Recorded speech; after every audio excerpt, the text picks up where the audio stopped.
Good morning, good morning. Here we are again on a beautiful Thursday morning, 9:30 in the morning from the Healing Through Movement page. My name is Shyloe Fayad. I'm a transformational life coach, which is your sort of a fancy word for a motivator and a mentor. So I'm here today to talk to you about anxiety. What is anxiety? How do you know if you have it? And this part of our three-part series is primarily focused on social anxiety. So as people come on here, I'm just gonna see if I can post this live video in a couple other locations for people to enjoy here. So if you just wanna bear with me for a minute. And while you're all coming onto the video, I just wanna remind you that it would be great if you could give us a like, give us some love, and share this video with people that you feel would benefit from it most. So you are in the right place today if you've ever experienced any anxiety in your life at all. And as we all live in 2018 in such a busy lifestyle, anxiety is very prevalent in our current culture and where we are, in terms of our working and living right now in the 21st century. Excuse me. The other thing I was going to tell you, which is quite fascinating around social anxiety, is that it is actually the third most prevalent mental health problem right now worldwide. So 7% of the population, excuse me, 7% of the population suffers from social anxiety. Who would have known that? That's actually an extremely high number when you think of all the ailments on the planet. That is what's happening there. So 7% of people are suffering from some form of social anxiety. So yes, let's see. I think I posted this in places where more people will be able to access this video. So yes, you have come to the right place too. If you ever feel uncomfortable about going out and going somewhere new, you're sort of feeling anxious and maybe insecure about meeting new people. If you're experiencing stress, even going to work in the mornings, primarily social anxiety affects people when they have to go into social situations where there's interaction. So it's a lot different than going to a movie usually, because there may not be as many social interactions other than perhaps purchasing a ticket and finding a seat, although that can cause people with social anxiety some discomfort as well. But primarily it's focused on people who are having to go to a place where they have to engage with other people. So yeah, great. I'm glad you're here today. And so what I'm going to do today in terms of, talking about social anxiety and talking about anxiety, we're going to do a little bit of a quick review about last week so that we're all on the same page. Then I'll go into a little bit more explanation about social anxiety, some of the exact symptoms, some of the ways that social anxiety is treated and what you yourself can do for social anxiety. And then we'll wrap up and I'll give you a little overview of what we're going to be talking about next week. So I hope that all sounds good. Hi, Emma. I see you're online. Could people drop a little hello from wherever they're at? That would be great. I'd love to see that. And also, if you have any questions or any specific symptoms that you're dealing with around your anxiety, please drop that also in the comments below so that we can talk about that, or I can offer some sort of suggestions and strategies and how to get through that. So last week we talked primarily about anxiety in general. Now, anxiety is fear. It's fear and apprehension that really has a physiological response in your body. So there's sort of three parts to anxiety in general. Anxiety has a thought component, so it very much can be rooted in your thoughts. There's also a behavioral component to anxiety, which means depending on how anxious you are or how much anxiety you're suffering, it will affect your behavior. And then there's the physical symptoms of anxiety itself. So social anxiety is much more specific around social interactions. Ola from Mazatlan. Yes, hello, back to you in Mazatlan, Laurel. Great, I'm glad you've joined us today. So yes, so in terms of anxiety, some of the thoughts that people will have is it's very much worrying excessively about potential disasters. So, failing at work, getting sick, not being able to connect with people that you want to get a hold of, having said something that you think later on that you should have said. So it's very much centered mostly around a lot of worrying. Now, the behaviors that can happen as a result of anxieties, it actually can stop you from doing things. So if you, for example, know that you have a big project coming up, and you're feeling anxious about, the final result of that project, that anxiety can hold you back from getting that work finished at that time. The other piece is the physical symptoms. So anxiety can actually cause, your heart to beat faster. You can sweat more. Adrenaline is pushed out into your system, and your whole body is affected by that. It really stimulates the fight, flight, and freeze response in your body, so that your nervous system is really activated and you're on high alert. So you're hypervigilant. Now, when it comes to social anxiety, the biggest challenge around social anxiety is those people who suffer from social anxiety really want to connect with other individuals. It's not just that they're shy. It's not that they don't want to spend time in social situations.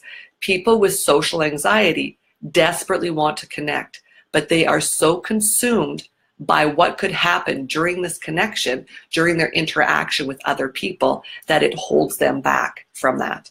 It stops them from participating. So, for example, oftentimes people with social anxiety are worried about saying something stupid, something that they would perceive as stupid. They're worried about looking foolish. They're worried about how other people perceive them. They're worried about negative feedback or criticism. They're really highly absorbed with the reaction that other people are going to have towards themselves. And so what happens as a result is a lot of thinking. So people with social anxiety are constantly analyzing situations around them. Are they going to have to interact with other people? What should they say next? Did that sound stupid? So they're very much thinking a lot. And what also happens as a result of suffering from social anxiety is that people tend to isolate themselves. So this fear and this anxiety that they suffer, this constant, almost internal criticism and analysis, has them choose to stay home and not interact with other people because they're so fearful of what they might feel as a result, how uncomfortable they might feel in the social situation. If they offend somebody, they don't want to offend people. They're highly focused on the way other people are going to react to their presence and to what they say. So this is challenging, especially because of what I said earlier, the fact that when you suffer from social anxiety, you have a deep longing for connection. You really want to spend time with other people, and your anxiety prevents you from actually enjoying those opportunities. So one, you either stay home because it's much easier to spend time with yourself than the constant analysis, the heart, your heart pounding, the sweating, the uncomfortable feelings of being in a large group or even a small group. So you either stay at home, or when you're out, you have a hard time interacting with other people. You become so consumed with your thoughts that it's actually difficult to really engage in a conversation in a way that you are understanding or actually taking in what other people are saying, because you're constantly thinking about how they're reacting to what you're doing, what you should say next. Did you offend them? Now, how do you answer that question? So you're really wondering about all those things. Now, there's a few different ways to treat social anxiety. So one of the biggest things that you can do for yourself, if you're finding that some of the symptoms I'm describing come up for you, that it's something that you've experienced, one of the biggest things you can do is really gain some understanding of anxiety.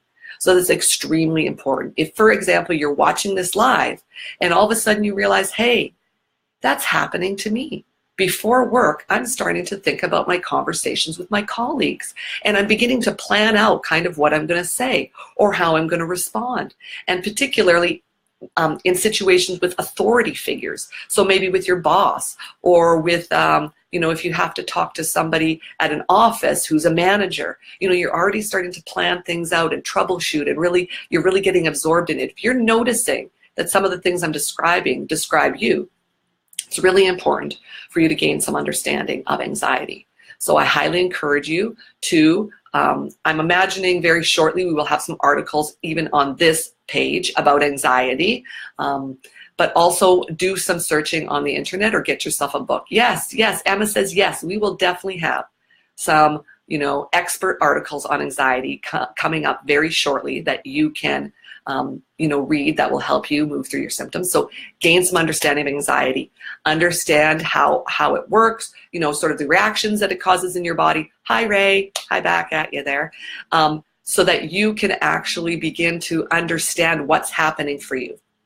So that's number one. Please get some education on anxiety. That will help you, sort of understand what's going on. Number two is practice some compassion towards yourself. It is extremely difficult suffering from social anxiety. And I can actually speak a little bit to that because I love to be around people. Okay, I'm going to tell you about my own personal story. I love having people over. Oh, hi, Sandy. Me in a nutshell. Never thought I had this problem. Right?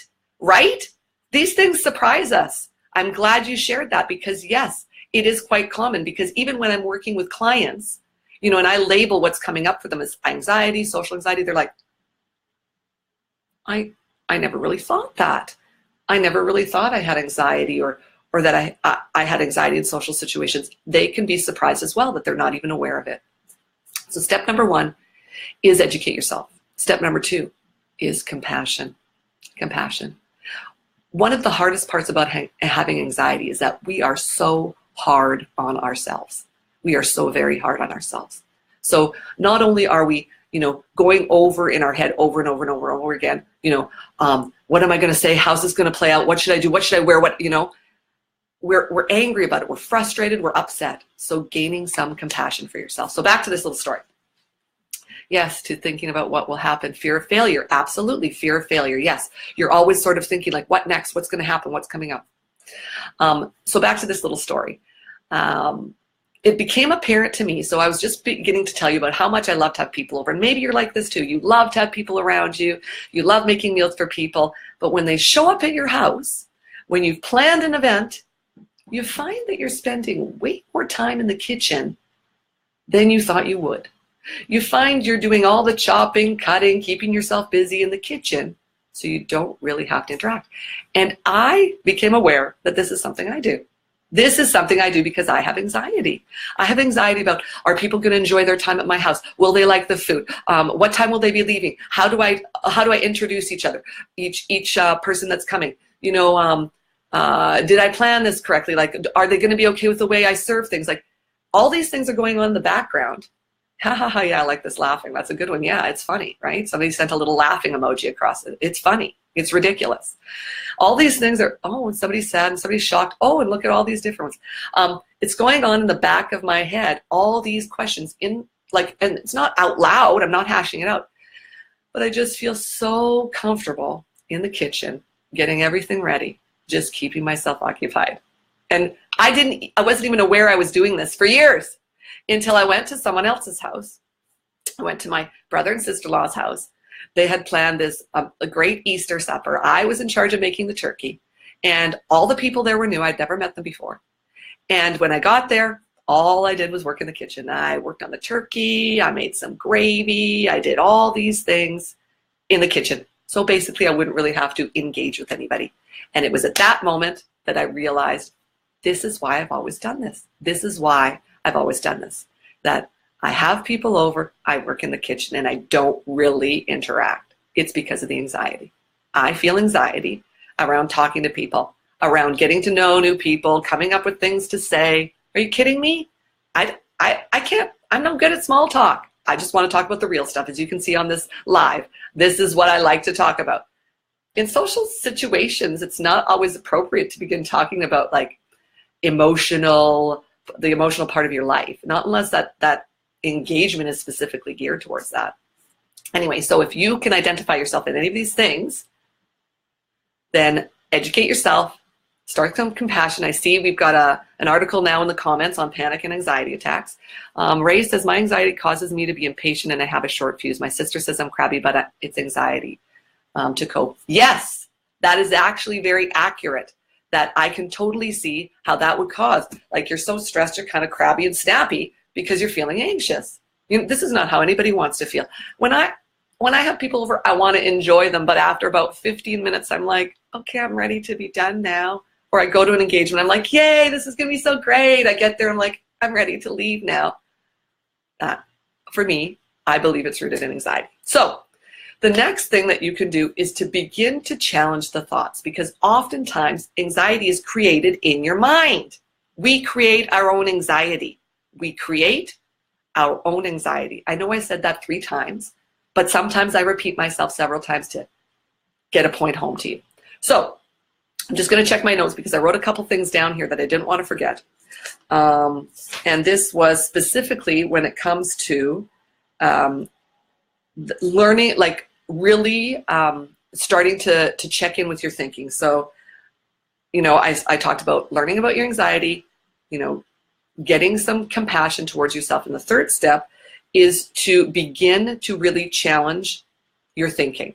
Okay. So another really, one of the treatments that's primarily used for social anxiety is cognitive therapy, cognitive behavioral therapy. That's what it is. It's CBT, cognitive behavioral therapy. And that's really about, you know, analyzing the way you're thinking. So I'm going to share with you some small components of that today so that you can begin to use it a little bit on yourself. So challenging your thinking looks something like this. So let's say that you're feeling really anxious about going to a social situation because you don't think anybody will talk to you, or you think that, you know, what you say is going to have is going to be viewed negatively, or it will be silly. So what you do is you begin to ask yourself, how many times has this happened? Is this true 100% of the times? So when I go out to a social situation, is XYZ happening? Does it happen every time?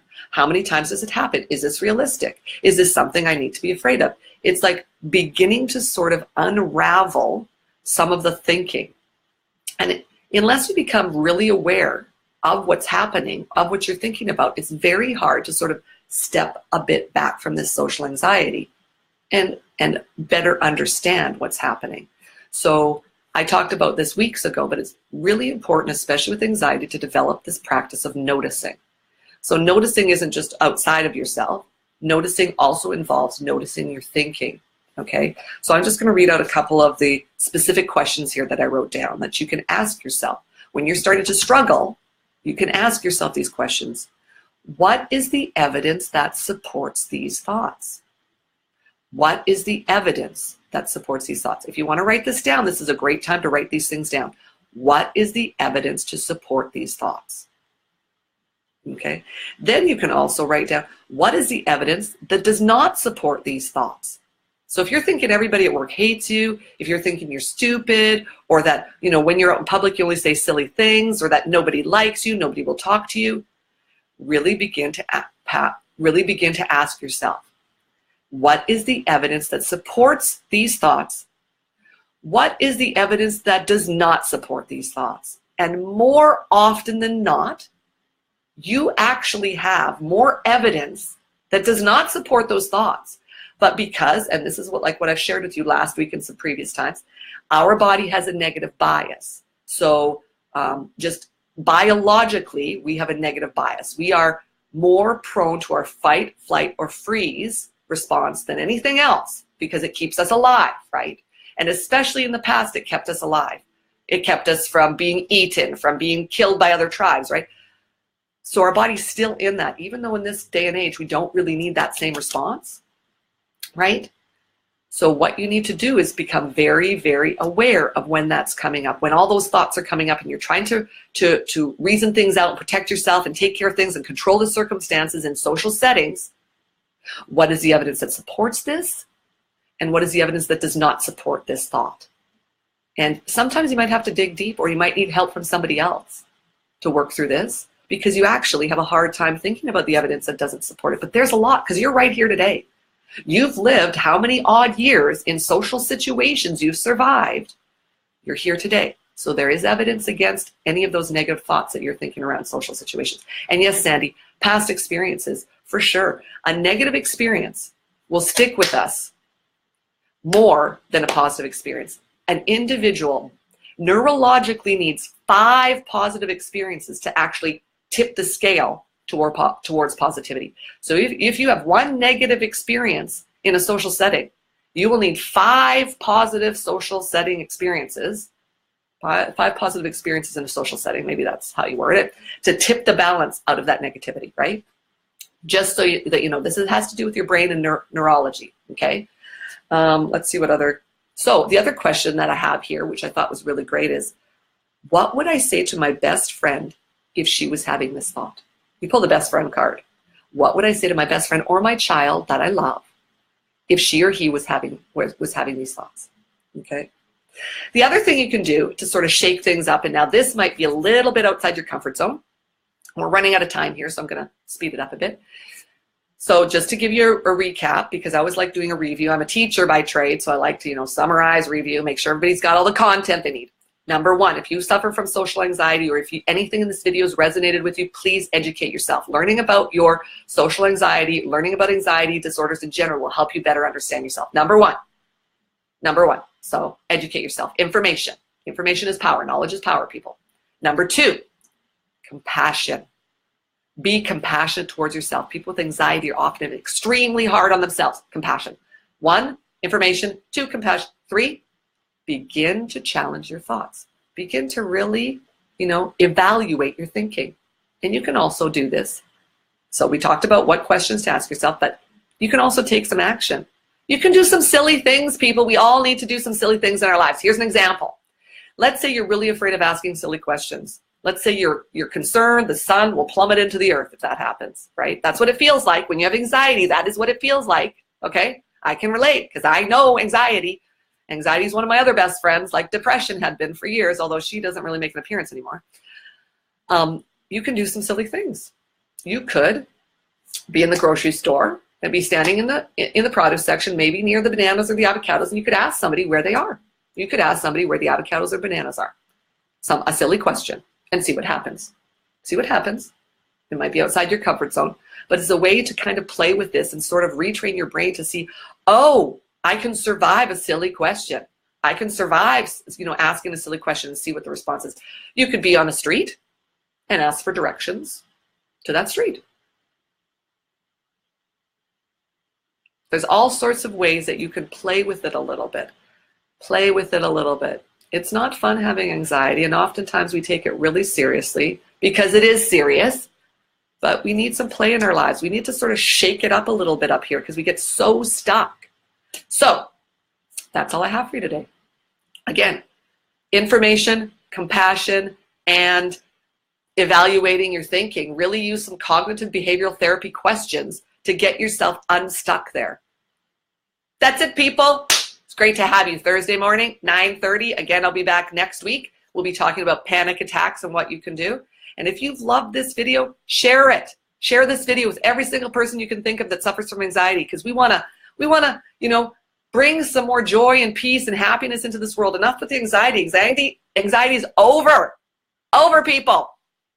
So yes, and then again, head on over to Exercises for Injuries if you want more expert articles and information, and come see me, Shyloe Fayad. If you want to get a hold of me because you have some questions, please post them in the comments below. I will be responding to them all myself.